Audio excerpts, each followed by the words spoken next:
Aeromarket TV presenta Conversaciones de alto vuelo.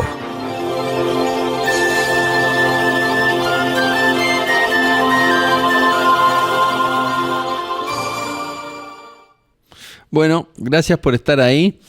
El jueves pasado tuvimos la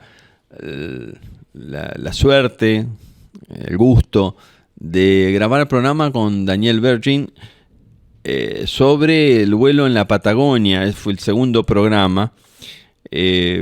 Hace un año más o menos grabamos vivencias de un piloto patagónico, que también te recomiendo verlo. Pero durante el programa del jueves pasado se habló del fuego, ¿no? Del problema del fuego en el sur. Es importante, ahora ha habido un relevo del secretario o subsecretario de Ambiente, porque es importante tomar el ejemplo de países. No estoy hablando de Estados Unidos, no estoy hablando de Australia, no estoy hablando de Europa, pero de países que se preocupan por el problema del fuego. Por ejemplo, podríamos tomar como referencia a Chile. Chile tiene una organización distinta a la de la Argentina, y el año pasado me recuerdo haber publicado un artículo en Aeromarket en donde explicaba que la CONAF, que es una organización que tienen ellos, más los privados, más otros medios del Estado, suman 100 aviones previstos para el manejo del fuego. La cuestión del fuego es la atención urgente de los focos. Cuando el fuego se desató, si no lo tratás, no lo manejás en la forma más rápida posible, más urgente posible, más inmediata, se prende todo y no se puede controlar y se quema todo. Me contaba Daniel que todos aquellos plantines que ellos pusieron después de los grandes incendios de los 90, etcétera, se volvieron a quemar. Entonces tenemos que tener una planificación, los recursos están, la ley está prevista, se podrá mejorar muchas cosas, pero hay que tener una planificación sobre la utilización de los aviones, de las aeronaves, pero no solamente las aeronaves, sino también los recursos de tierra para prevenir el fuego. Donde no cabe ya ninguna duda en ninguna parte del mundo, las aeronaves tienen un rol fundamental. En toda su amplio menú de disponibilidad de recursos existentes para el manejo del fuego, en donde está la versatilidad también de los aviones no tan enorme porte y que pueden estar desplegados a pocos kilómetros de donde es posible que se desarrolle el fuego. Algunos piensan, bueno, este año ahora con estos fríos, las nevadas, qué sé yo. Bueno, me contaban los expertos, o lo habré leído en algún lugar, que el frío, la nieve, quema pasto, quema hierba. Al quemar hierba produce combustible, el combustible del fuego. O sea, no es tan así como qué bueno que está nevando o qué bueno. Lo importante es estar preparados, ¿no? Uno no sabe dónde queda el cuartel de bomberos hasta que se le quemó la casa. Dios no permita, pero es necesario tener un cuartel de bomberos más o menos cerca. Las estadísticas muestran que los siniestros ocurren. Así que bueno, preparen los dispositivos aéreos y terrestres para combatir el fuego. Nos vamos con este consejo.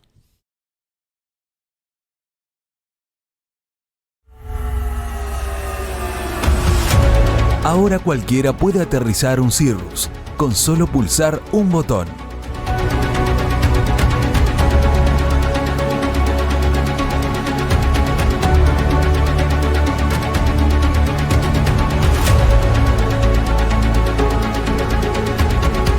Luego del aterrizaje, hay que esperar a que la hélice se detenga y salir.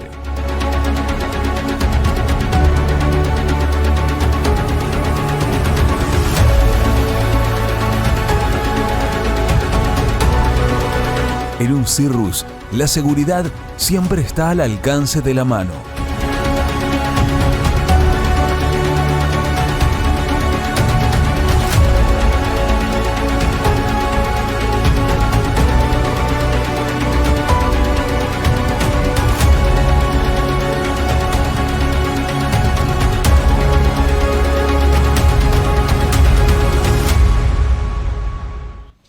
Bueno, hoy tenemos el gusto de estar con Guillermo Jordana. Gracias por venir, Guille. Gracias. La idea de convocarlo y de ir convocando a empresarios apasionados por la aviación. En este caso, Guille es un apasionado porque ha sido piloto aeroaplicador, ha sido instructor, sos. Yo creo que la aplicación no sé si seguís haciendo. No, hace años. Bueno, volás constantemente y tenés tu lindo avión, tu lindo lugar de operaciones. Arabia tiene su aeródromo allí en Venado, que es un gusto ir a las instalaciones y ver cómo ellos están organizando. Yo repito siempre lo mismo. Que cuando voy por la 8, ahora voy mucho menos, pero cuando voy por la 8, tengo parientes en Venado, así que siempre te visito, pero me encanta bajarme en Arabia porque es como si fuera una empresa de Estados Unidos, ¿no? Por su organización y encima me contaste que han incorporado constantemente, van incorporando nuevos sistemas logísticos, trazabilidad, etcétera. Yo lo que te quiero preguntar es cómo está, como vos sos proveedor de repuestos y algunos servicios, pero o sea que podés palpar muy bien cómo está la empresa aeronáutica hoy, cómo ves el sector, ya que sos empresario, sos piloto apasionado y sabés.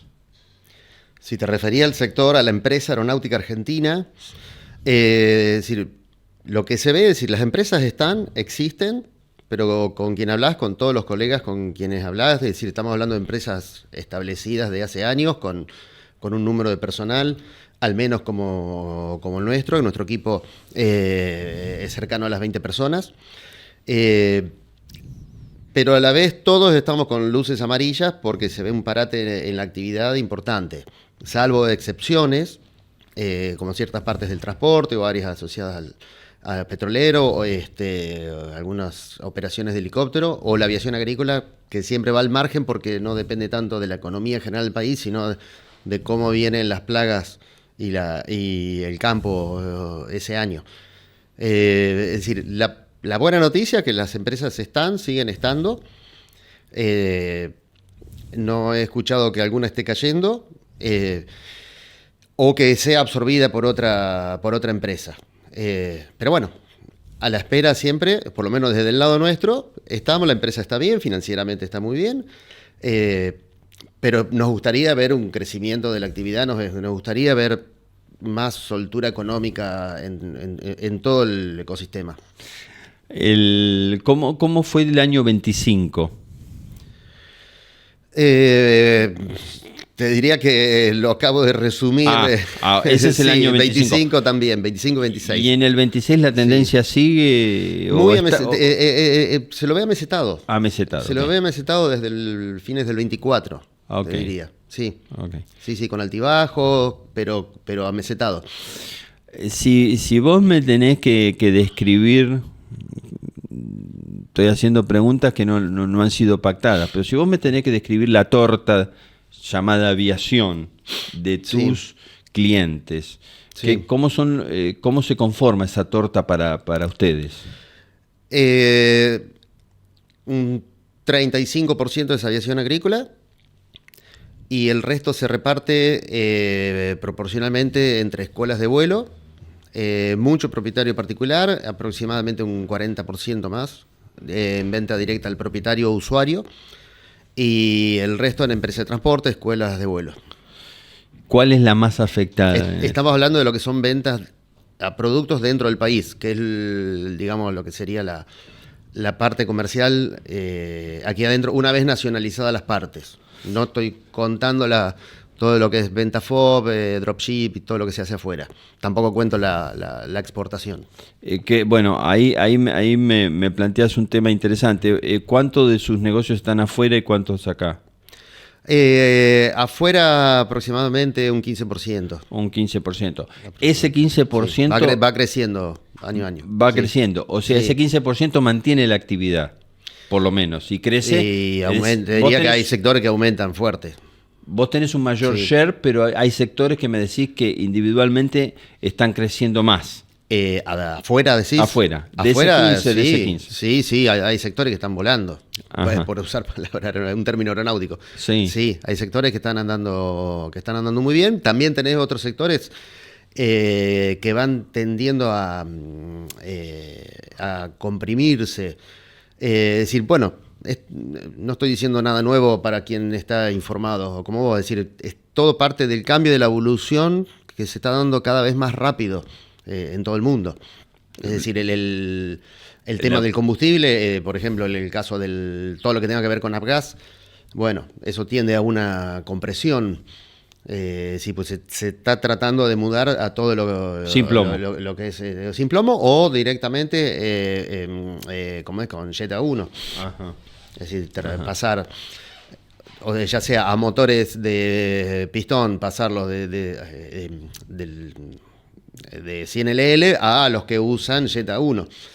Que son diésel. Diesel. Son diésel. Diésel, o también pasarse, es decir, los bimotores grandes de pistón pasan a ser reemplazados por aviones de turbina en muchas operaciones.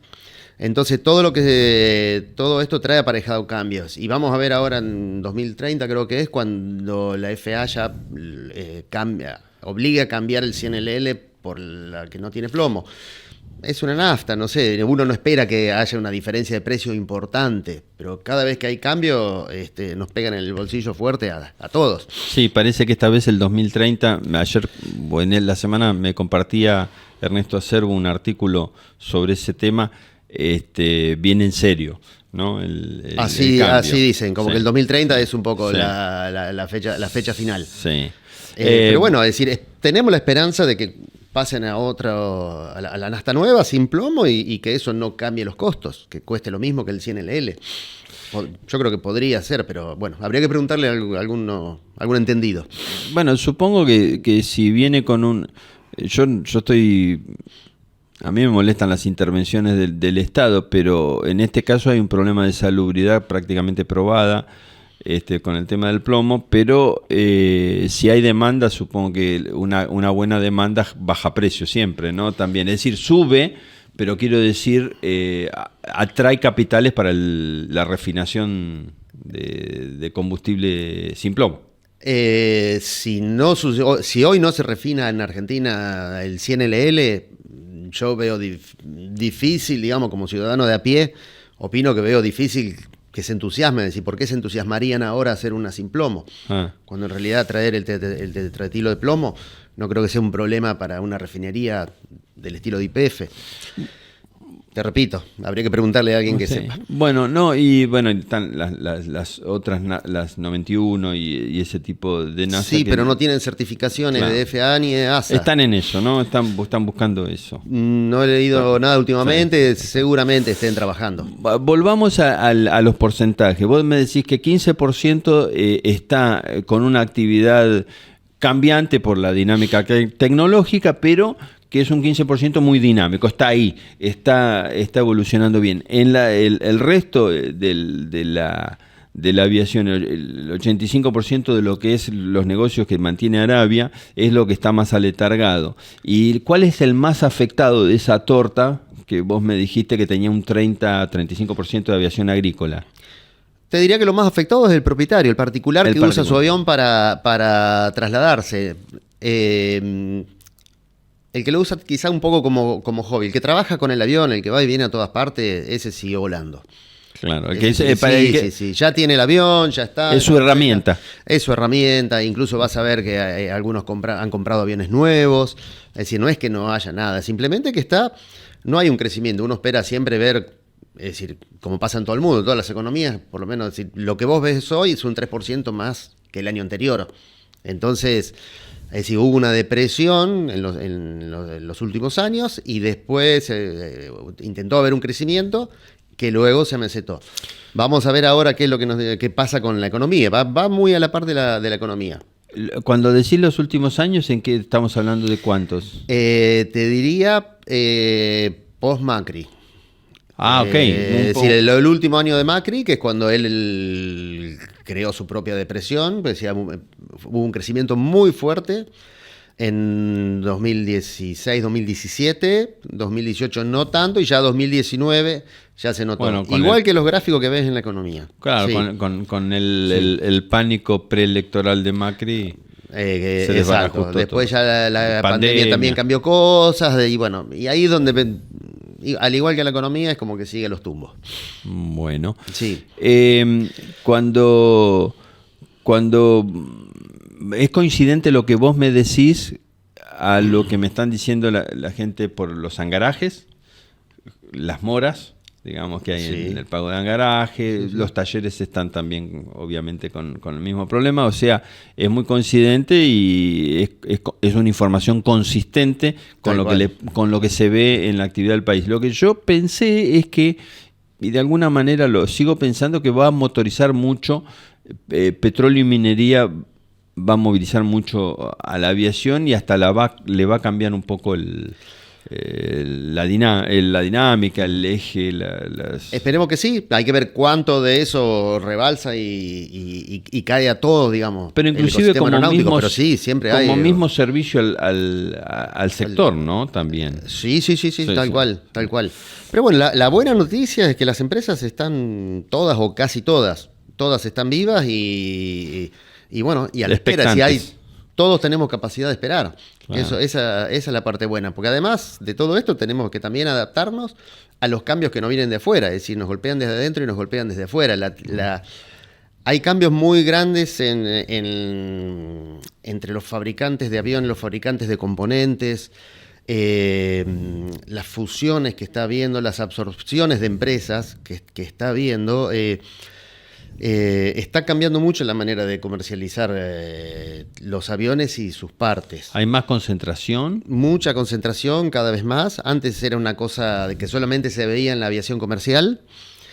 Te pongo un ejemplo. Nosotros comenzamos trabajando con una empresa que se llama Unison, que hacía que cuando nosotros empezamos fue en el año 97. Esa empresa pertenecía a una persona.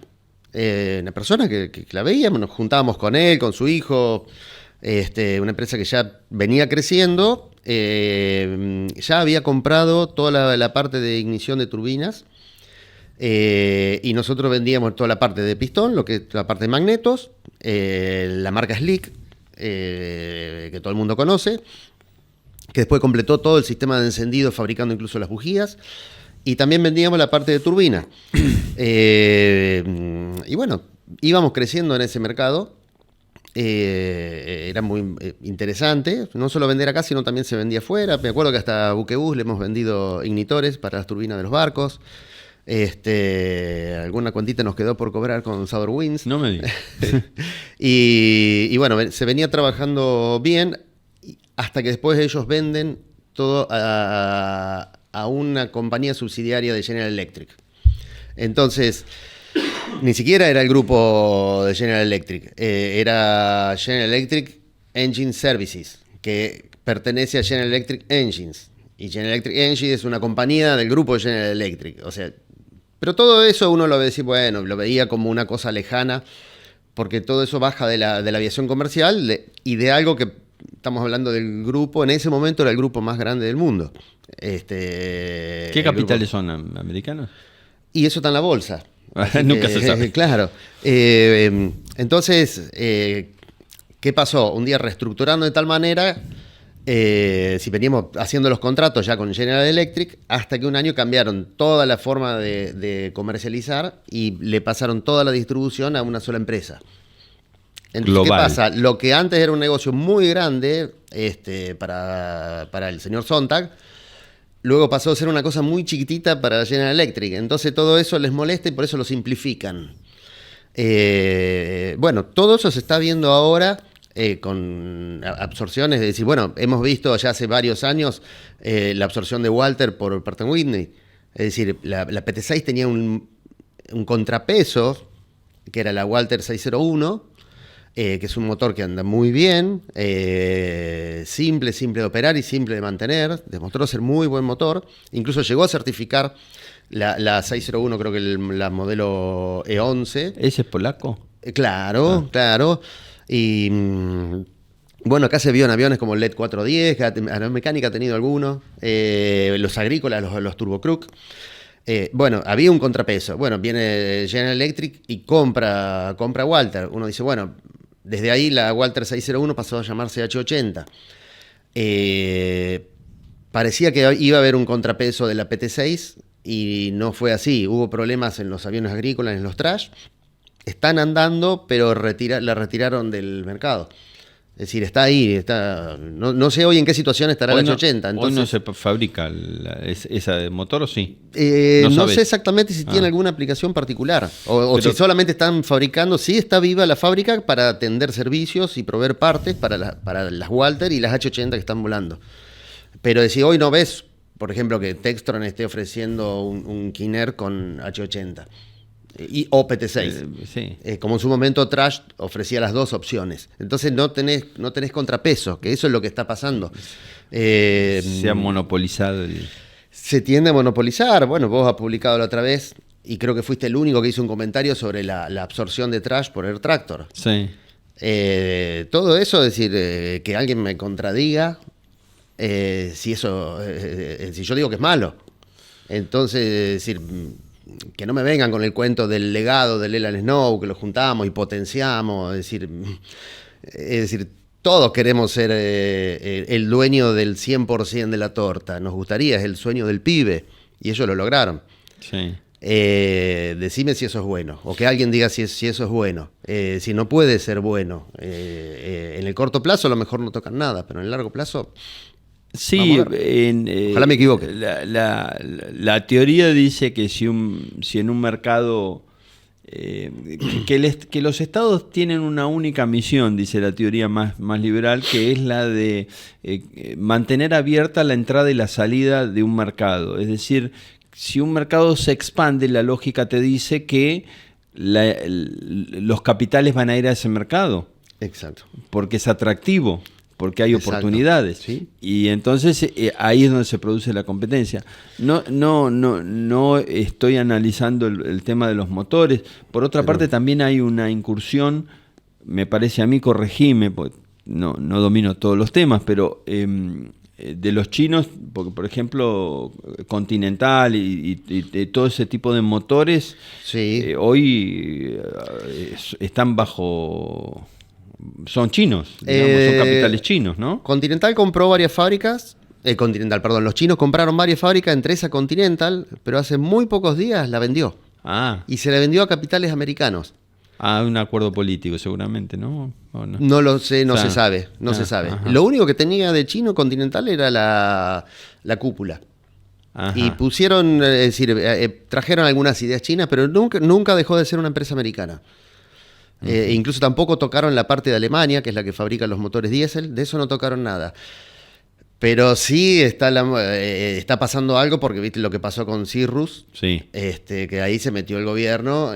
Bueno, hay algo detrás de todo eso, porque es decir, declararlo estratégico, como lo hicieron, bueno, tiene algo que ver. No creo que tenga que ver con la venta de Continental, pero es una opinión personal. Todavía le quedan algunas fábricas. Yo no sé si se deshicieron de Muni. Sí. Cuando Muni ya estaba cerrando, la compran capitales chinos. Y tampoco se largaron a fabricar aviones ni a ofrecer. Solamente ofrecían partes y ciertos mantenimientos. Que ahora salió que Muni compró la línea Spirit. No sé cómo una fábrica de monomotores a pistón chiquita compra una línea aérea, pero bueno, por ahí un tema que te interese a vos para estoy almacenando para investigar. Es muy interesante, pues lo que he leído no me respondió ninguna pregunta. Bueno, eso hasta donde yo sabía era capitales chinos. Y después la fábrica Superior, que es una fábrica de partes, de motores a pistón. que cuando la quiso comprar Continental, todavía en manos americanas, intervino la justicia y no se lo dejó comprar. Porque dijeron, ustedes lo van a comprar para cerrar. Y bueno, y la compran capitales chinos. Pero bueno, después ahora en estos días un grupo, Víctor Sierra, fue absorbido por otro grupo que ya tiene muchas compañías, tiene como 30 o 40 compañías de distintos tipos. Es decir, lo que hay es una avidez de los capitales por las certificaciones. A ese tema, qué interesante ese tema. Vos me comentabas el otro día en una charla telefónica y te iba a preguntar. Es decir, certificar es muy costoso. Certificar una parte, y ni hablar certificar un avión, es muy costoso. Entonces, es decir, comprarlo hecho es mucho más barato.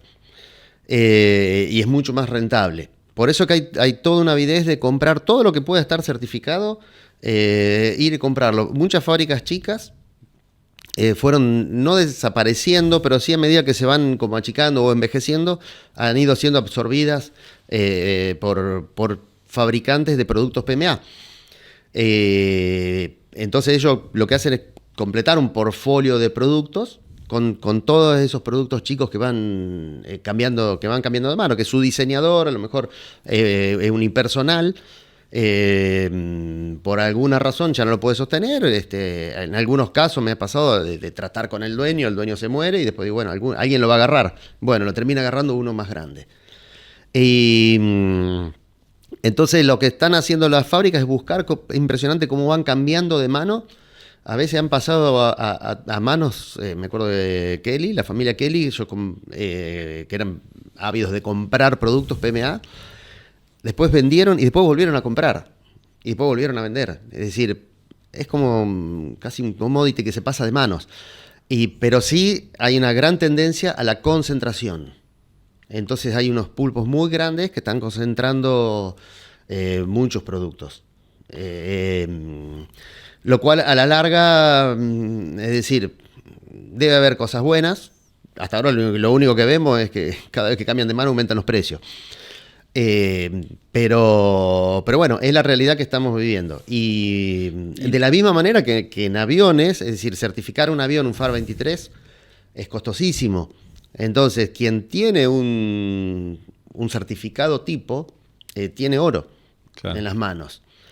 Que es lo que muchas veces al público en general, uno trata con muchos propietarios que entran a la aviación por primera vez, se compran un avión y no entiende todas estas cosas. Y dice, ¿por qué no podemos fabricar nosotros esta pieza? Mirá lo que vale. Sí, podemos fabricarla, lo que no vale la pena es certificarla. Entonces, ahí es donde muchas veces se terminan viendo partes no aprobadas puestas arriba de los aviones. Porque aprobarla es muy caro y el volumen de venta es muy bajo. Pero eso vos un poco me planteás también una preocupación. ¿Estás por comprar un avión? No, pero hay que trabajar un poco pedagógicamente sobre el mercado, porque tal cual. No es lo mismo reparar una parte es decir, en forma certificada, en un taller que está habilitado para esa parte, que hacerlo por fuera con quien aplica su mejor criterio. Es decir, pasaron muchos años hasta que los talleres empezaron a habilitarse para hacer soldaduras. Si no, antes recurrían al soldador que trabajaba muy bien, a lo mejor en aceros inoxidables o aceros en general. Muy buen soldador, pero sin la habilitación correspondiente. Entonces, el público en general dice, ¿pero para qué? Si lo importante es que sea buen soldador. No es así. No, el criterio aeronáutico. El criterio aeronáutico siempre tiene que estar. ¿Y por qué? Porque a la larga siempre nos termina protegiendo. Es la diferencia que al público le cuesta entender, sobre todo acá en Argentina, la diferencia entre un avión FAR 23, un LSA, en breve un Mosaic. Bueno, estuvo Ernesto Acerbo hablando el otro día, creo que vos viste el programa. Sí. ¿Cómo lo ves vos estas nuevas categorías? Que evidentemente es una demanda del mercado, pero que también hay que saber de qué se trata cada cosa. Lo importante es entender de qué se trata. Un Faro 23, un LCA o un Mosaic, un experimental. Todos parecen buenos aviones, digamos. Sí, vos lo veis, son todos muy bonitos, pero vos tenés que saber que hay distintas concepciones, hay distintas filosofías. En el Faro 23, en un avión Faro 23, vos tenés más de 100 años de evolución escritas en normas, con la única misión de cuidarte, cuidar tu seguridad, la de tu familia y quienes te acompañen. Son más de 100 años y se respeta todo y evoluciona. Tal vez haya todo. alguien que no es de la aviación, una certificación demanda destruir. Exactamente. Llevar a cada cosa sí. a su máxima tensión hasta la destrucción, para saber cuándo se rompe. Exactamente, es decir, por ejemplo, solo la parte de la cabina de los asientos, un avión de hasta 4 plazas cuesta entre 1 y 2 millones de dólares la certificación de la cabina, por todos los ensayos que hay que hacer para mostrar la seguridad que vas a ofrecer ante un impacto. Estamos hablando de una parte nada más. Después tenés que demostrar todo el resto. Me haces acordar al día 100. Ah, sí. Sí, el proyecto día 100. El día 100, porque con el tema cabina justamente, para la certificación, claro. pensaron que podían hacer esto y aquello, pero no. No hay vuelta. Si vas a certificar la norma, 23, hay que seguir los pasos de la norma. Exacto. Nosotros hemos hecho algunos STC y sobre sistemas de escape de motores a pistón y algunos de tren de aterrizaje también. Y bueno, cuando vas a la norma, es todo lo que te piden y tenés que hacerlo. Tenés que llenar pilas de planillas y muchas horas de ingeniería. Y poner todo plata. así, pero si yo lo que estoy haciendo es una modificación de algo que es parecido a lo que estaba volando, y bueno, pero tenés que hacer todo eso. Y esto es En el plata, claro, plata. Es mucha plata. Y para que te des una idea, un ingeniero aeronáutico conocido dice, che, está habiendo mucha movida con el fuego. ¿Por qué no podríamos hacer un avión de 800 galones? Si vos lo veis constructivamente, no tiene ningún misterio. Y dice, ¿a vos te interesaría participar? Le digo, no, porque yo no tengo los 40 millones de dólares que hacen falta. ¿Cómo 40 millones? Y sí, primero conseguí los 40 millones como para empezar a hablar. Es decir, yo creo que debe salir más que eso. Certificar un avión desde el cero. Tal vez me estoy quedando muy, muy corto. Bueno, de hecho en Estados Unidos hay una fábrica que está trabajando en eso. En certificar un... Están diseñando un avión de 1.200 galones, todos materiales compuestos. Ya tienen un avión acrobático certificado por la FAA. Es el único avión que le hace contrapeso a extra. Bueno, fíjate vos me estás dando la respuesta a una pregunta que nos quedó sin respuesta por ahí.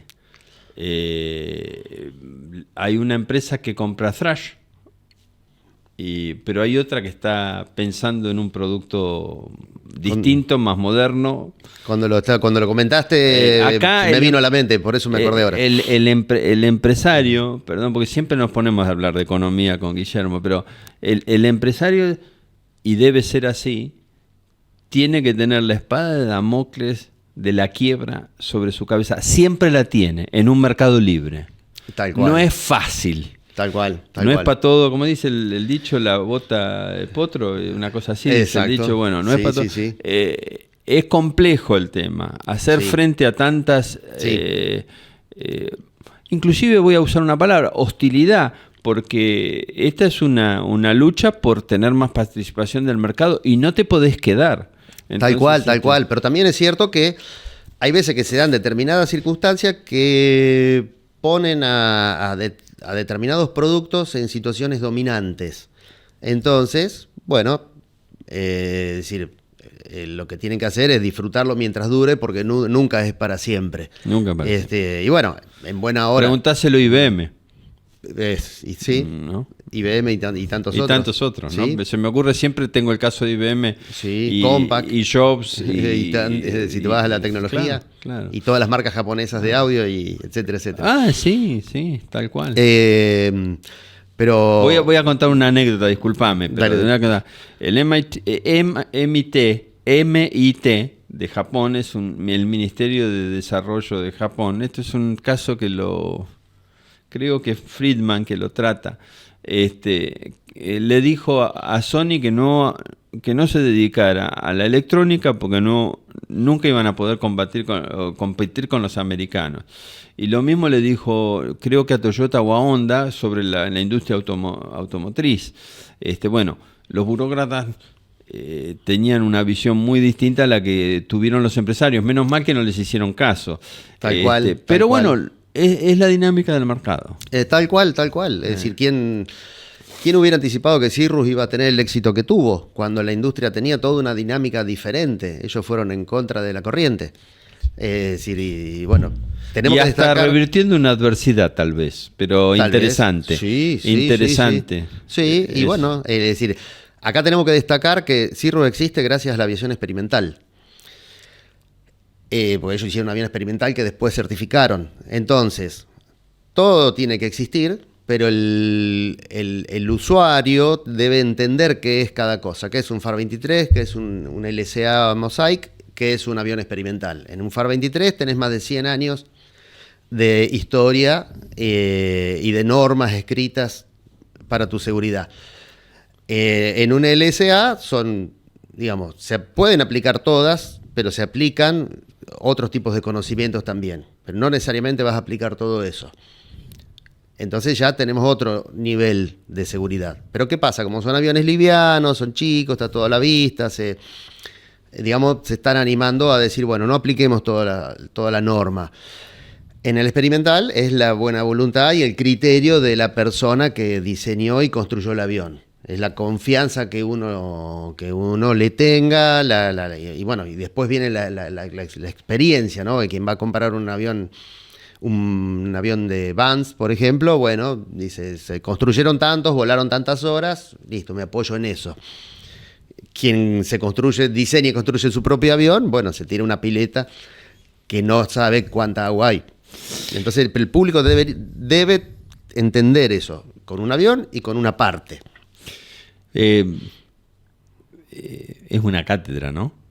Gracias, porque la verdad que uno aprende muchas cosas que no. Mira, yo trato de estar informado, pero tenemos que juntarnos más y traerle todo lo que vos vas sondeando en el mercado. Yo creo que ustedes son, me acuerdo, saludo a Fernando también, son empresarios de raza. Vamos a estar hablando de eso, además de la incursión. No es incursión, ¿cómo llamarlo? Ustedes están arriesgando, no sé, utilizar la palabra adecuada. Nos aburrimos, por ahí nos aburrimos con la rutina. Con el Puelche están haciendo algo muy interesante, pero no me contestes, bueno, porque vamos a vender un ratito.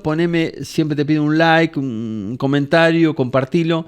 Me parece que esta es una entrevista que uno la va a tener que escuchar despacio. No, bueno, esa es la velocidad que va. Pero me parece muy interesante algunas cosas, algunos datos que vos das con tu visión empresaria. Así que bueno, vamos a los consejos.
Bueno, estábamos ahí, nos quedamos pendientes de... ustedes tienen una visión muy amplia de la aviación y están como siempre viendo hacia dónde crecer. Y en ese a dónde crecer aparece también la fabricación del Puelche, que está dinámicamente funcionando. Tal cual, incluso estamos abasteciendo de partes. A raíz de que se encontraron algunos problemas en los largueros de muchos PA-25, de los viejos PA-25, de los fabricados en Estados Unidos y alguno armado aquí en Chincul, en la década del 70 y 80, con origen en el mantenimiento, mal mantenimiento, o envejecimiento, corrosión, etcétera, etcétera. Aparecieron esos problemas, eso generó unos boletines de servicio, unos AD, y bueno, eso está haciendo que estén revisando los aviones y se están encontrando con que están apareciendo fisuras en largueros. Entonces, bueno, todo eso puso en marcha la provisión de largueros y de alas. En este momento estamos exportando alas, juegos de alas completo para... Son únicos ustedes para las piezas del PA-25 y... Hay algunos PMA en Estados Unidos, pero no completo, de algunas partes nada más. Solamente de algunas partes. La Viasa, diría, si vos querés el 100% del avión, tenés que recurrir a la Viasa. Qué bueno en ese sentido, ¿no? Estar preparados, digamos. Sí. La Viasa está muy bien preparada porque están, o sea, tienen los planos, tienen todo, tienen el certificado de producción. Es decir, si un país tiene aviación agrícola, es muy importante tener una empresa como la Viasa. Si bien hace un porte de avión que para determinadas zonas se requieren aviones más grandes, pero por ejemplo Brasil sostiene su Ipanema, que no tiene certificación internacional, solamente tiene certificación brasileña. A ellos no les interesa el mercado internacional, solamente tiene unos pequeños convenios con países vecinos: Argentina, Uruguay, Paraguay, Bolivia y alguno que otro. Pero son bilaterales entre países. Pero el Puelche es superior. Vos no me vas a decir que no, pero...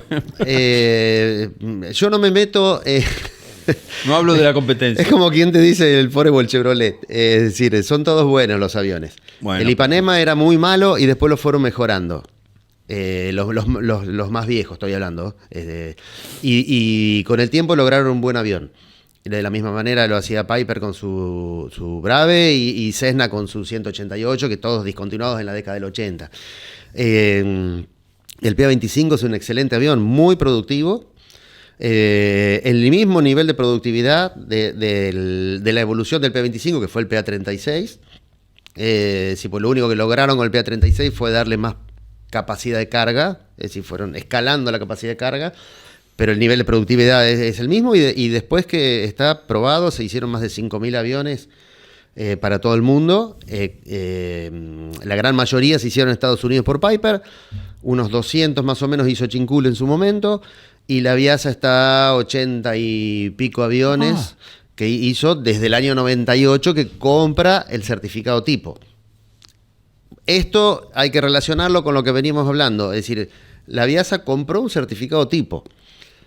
Entonces, tenemos un certificado tipo argentino con certificación de producción argentina. Esto lo vas a ver solamente en Brasil, en aviones agrícolas. Y lo vas a ver en Estados Unidos. Y en Estados Unidos, hoy en producción, solamente el grupo de Air Tractor Trash. Sacando Air Tractor Trash, el Puelche es el único avión que se puede vender en todo el mundo. Porque al tener la certificación de la FAA, se puede vender en cualquier parte del mundo. En cambio, el Ipanema no, tal como lo acabo de decir. Y está en producción. ¿Y han exportado?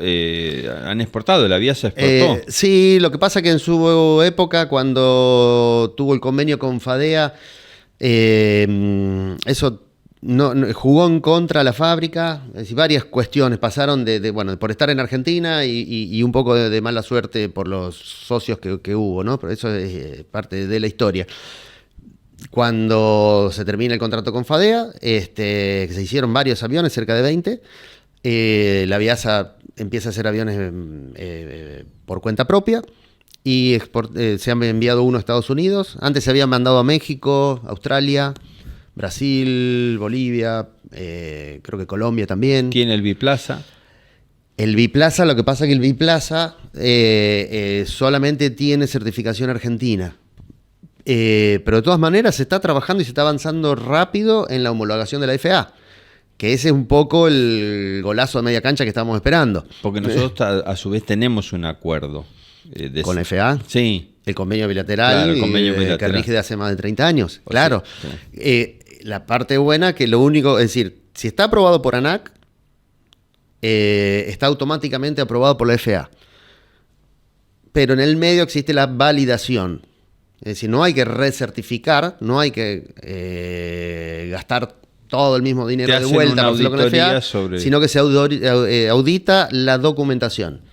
Y en eso está, porque es una forma, lo cual es muy bueno, porque saltaron cosas, porque es una forma de auditar en la dirección de certificaciones de ANAC. Y saltaron cosas que les sirvió a ellos. Es decir, que ellos están aprendiendo con esta validación. A ver, explícame un poquito. Claro, porque cuando ellos agarran toda la documentación, encontraron un montón de cosas. Novedades. Que acá se les había escapado. Ah. Entonces, lo cual fue muy bueno porque ellos aprendieron un montón de eso. Claro. Entonces se están corrigiendo cosas, también se le había escapado cosas. Es decir, quien no está a full en algo, es normal que se le escapen cosas. Se lee la norma de punta a punta. Digamos que el procedimiento se enriquece con la participación de ambos. Exacto, si no estamos hablando en términos de afectar seguridad, ni mucho menos, simplemente de formas de aplicar los procesos. Que ellos la tienen muy clara por la experiencia que tienen. Y bueno, ni la Viasa ni ANAC tienen la experiencia, la cancha que tienen la gente de la FAA. Claro, por volumen. Bueno, sí, pero además por el grado de complejidad que tiene eso, que eso lo vuelvo a destacar hacia el público. Es muy complejo. Y bueno, el Biplaza es un avión que están consultando de todo el mundo. Así que tenemos muchas esperanzas porque es una plataforma muy interesante. Y hoy están produciendo aviones, tienen aviones vendidos para entregar. ¿Cómo está la situación comercial hoy? Dentro de esta descripción inicial que vos me dijiste, que las cosas se van peleando, digamos. Tal cual. Se la va remando en el dulce de leche, como decimos, en la calle, porque, bueno, es decir, hay aviones disponibles para entrega. Okay. De hecho, ya se ha vendido aquí en Argentina. Y Agroactiva fue muy bueno. Muy bueno, sí. De hecho, sale un avión de gira ahora para mostrarlo a clientes que están muy interesados. Así que creemos que hay 2 o 3 que se van a terminar cerrando. Y también tenemos pendiente la parte de Brasil, que creemos que ya hay un socio estratégico. Hablamos también toda esta normativa, estos cambios de normativa que hubo. En este sentido, bueno, hay una discusión, pero yo creo que es positivo, en el sentido de el operador, digamos, para su propio campo, en la normativa. Eso beneficia también, le da movimiento al mercado de esta aeronave. Seguro, sí, con seguridad, propios, porque bueno, digamos, el propietario que se compra una aeronave para su propio, como una cosechadora, sí. o se juntan 4 o 5 estancieros sí. Tal cual, porque es un fenómeno mundial que que los operadores compren su propio avión. Entonces, es decir, se le da más versatilidad al trabajo, tener su propia máquina, muchos han dejado de tercerizar trabajos para volver a tener sus propias máquinas, y pasan en Estados Unidos, en Brasil y en Argentina también. Desde esta normativa, ¿detectan más interés en reuniones como Agroactiva o en encuentros como Agroactiva o no? Es decir, el Puelche es un avión, digamos, cuyo cliente no tiene avión. Entonces, es para quien ingresa al mundo del autoabastecimiento del servicio aéreo. Entonces, esa gente no conoce de normativas y bueno, tan así que durante Agroactiva se usó como argumento de venta. Para quien ya está en el tema, no le cambia mucho la historia porque ya tiene piloto, ya tiene todo en marcha y ya tiene un piloto replicador con licencia, con lo cual no le cambia la historia. Pero sí es una buena noticia, por supuesto, aplicado con la responsabilidad que en Argentina somos un poco ávidos a veces a ir un poquitito más allá de lo que está escrito. Es decir, hay que tomarlo con cuidado porque que te habiliten a volar con menos horas, con menos experiencia, sin una capacitación específica para fumigar, deja todo bajo tu responsabilidad y tu criterio. Entonces tenés que salir a preguntar cómo se hace. Bueno, ahí está también FEARCA y la gente discutiendo con la con la ANAC, con ANAC, sí. cómo implementarlo.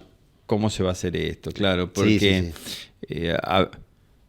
A veces se tira, por decirlo de alguna manera, se tira una piedra al lago sin saber hasta dónde llega la ola, ¿no? Porque algunas cosas, hemos estado hablando de las certificaciones y de llevar a los materiales a su máxima resistencia para cuando se rompen. Bueno, con la normativa a veces también tenés que tener precauciones de ver hasta dónde llega el impacto de lo que vos vas a mejorar.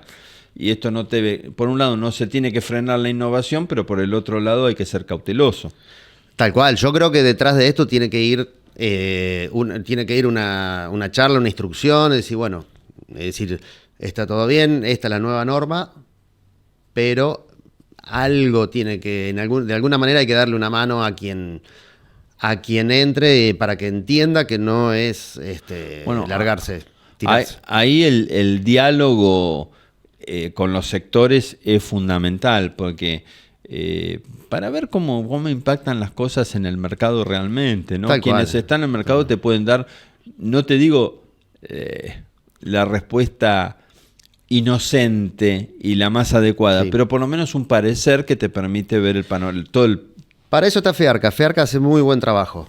Siempre hizo muy buen trabajo en todas estas cosas. Un párrafo que ya nos vamos, sobre la Cámara.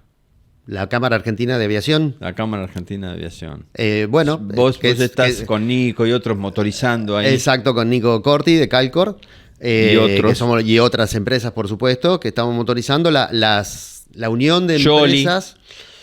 Jolie, sí, Yolanda Fernández, con ETAP estamos motorizando que las empresas como entidades económicas se juntan y potencien la economía aeronáutica hacia adelante, agrandar la torta, como dijo inicialmente Diego Cardama.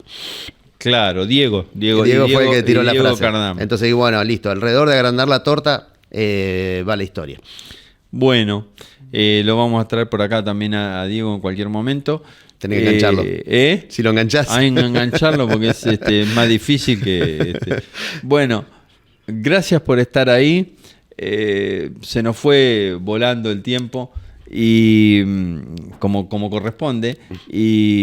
Pero creo que hemos recibido una cantidad de información así rápido, pero consistente que tal vez, como dije, uno no puede ver la entrevista con menor velocidad, pero por ahí la tiene que rever o hacer para atrás en algunos párrafos, que me parece que es muy rico lo que aportó Guillermo. Nos vemos en el próximo programa. Chau.